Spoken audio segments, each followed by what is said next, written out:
Hello, welcome to Voice of the Valley. My name is Mary Anderson, and I'm sitting in today for Emmy Moore Minister. Our special guest is Katherine Chernick Fauvre.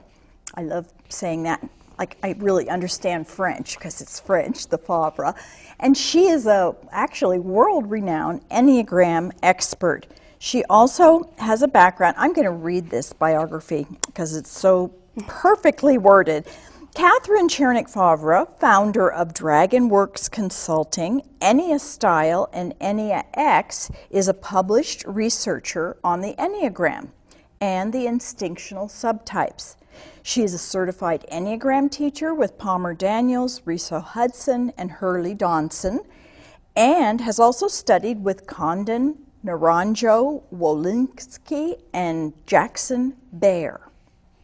An invited speaker in diverse fields, Katherine has taught the Enneagram and presented her findings on the instinctional subtypes at a variety of conferences, including the International Enneagram Association, Association of Image Consultants International, Color Designers International, Arizona Trial Lawyers Association, and the California Association of Marriage and Family Therapists. In addition, she is a former member of the board of directors of the International Enneagram Association and has an extensive background in image consulting and personal growth in the corporate world. Katherine is teaching the Enneagram in many venues currently. She has used the Enneagram in corporations, in the high-tech world, financial institutions, image services, the California penal system, California legal system, non-secular world, private schools, and the public sector. Her Enneagram consulting includes working with mediation services, media coaches, corporate training programs, team building, executive coaching, typing interviews, and conflict resolution. Welcome, Katherine. Oh, welcome, Mary. Thank you for having me. Well, I will just start off by saying I am continually on a journey to learn more about the Enneagram. I found it to be one of the most valuable studies of human nature to help me in sales, in conflict resolution, even with children, to helping me understand when someone gets angry. I mean, it just is so valuable as a tool to give you an opportunity to sort of be on the other side. So I'm wondering, should we start off with talking about the Enneagram, the symbol, and then we'll talk about the 9 different numbers? Yes, let me address what you said. The Enneagram is a very complex system. After 20 years, I learn more every day with each client, each situation that I encounter. However, it is a simple, easily understood 9-point personality system that enables people to at least see the traits and the qualities that are different from the other types. We each have one. There are only 9. They all are positive. They all have difficulties, assets, liabilities.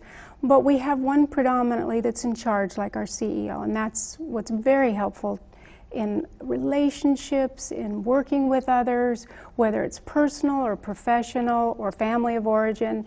It helps improve every dynamic in your life that involves others, even actually with respect to yourself. It can help you develop critical self-awareness. And understand why something, like maybe when your boss gets really short when there's a deadline and seems so angry, to be able to understand that that's maybe more about him than you or her than you. Right. It enables you to depersonalize what feels so very, very personal. And to recognize that it's just a different tracking system, a different personality style that's motivated by different things. It's not what we do, but why we do it. Okay, now I know of another, well, there's actually, I'm sure, lots of different personality systems, but there's one, the Myers-Briggs. Is that like the Enneagram? What's different is the Myers-Briggs is an excellent typology for identifying the process that you will use, how you're going to go about handling a problem. The Enneagram identifies why you're doing it, the motivation, the defense strategy, how you're trying to protect yourself, what view of reality that you're seeing. Okay, so if we had the problem of moving the table, out to the parking lot, we would both come at that differently, and maybe we'd disagree on how we would do that. And you're saying the Enneagram would help me to understand your kind of thinking about how to solve the problem. Yes. Mm-hmm. Okay. Or at least if we had a conflict, why we would have a different perspective on how it should be handled. Exactly. Well, how about this? Could we start with a basic introduction of the 9 different Enneagram kind of personality types? Yes. Okay. So the symbol itself, it goes back to Pythagoras, but the way we're using it today is based on a psychological understanding of these 9 types. They're around a circle because they're all equal. There's no one type is better than any other. They're in 3 different centers, and that's simply because 3 types are motivated by the same center. The green types are motivated by gut and instinct. The pink types are motivated by their heart and relating and feelings and their image. And the blue type, the 5, 6, and 7, are motivated by their head, their ideas, assessments, and rational thinking. The key thing is that the 8, 9, and 1 kind of give us the power of the Enneagram, and it's that it is a profound and comprehensive tool to really harness and transform self-defeating behavior into truly life-enhancing personal empowerment. The gift of the Enneagram is that the Enneagram, through self-discovery, create and sustain meaningful and lasting relationships, improve those relationships with others. And the wisdom of the Enneagram is that it recognizes these 9 very different yet inherently valid views of reality. Mm-hmm. And we need all 3. We need aspects of all 3. We need all 9 types.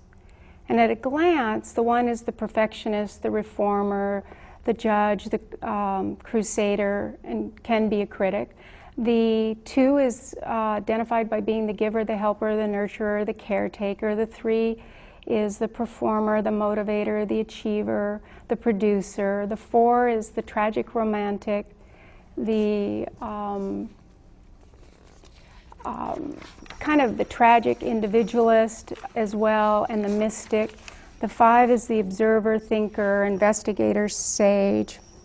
The 6 is the devil's advocate, loyalist, skeptic, and guardian, and or rebel, actually. Mm-hmm. They're either compliant or rebellious. And the 7 is the epicure, the entertainer, the optimist, the adventurer. And the 8 is the leader, the solution master, the maverick, the protector, and can be intimidating. Each type has a positive and negative. And the 9 is the peacemaker, the mediator, the naturalist, the accommodator, and can be held back at mm-hmm. times, because of this desire for peace. Okay, so when you talk about, I think that's a great way of looking at it. You talk about the head, the heart, and the gut, and it's sort of 3 different kinds of thinking energy, maybe feeling energy, and more sort of action energy. In your study of the Enneagram, is the goal to integrate those 3 parts of yourself? Absolutely. The gut instinct, the more visceral response, is one type of intelligence. It's instinctual intelligence. The heart is more the emotional intelligence that's come out a lot in the last few years. And then the head is more the rational kind of intellectual intelligence. And we really need to use all 3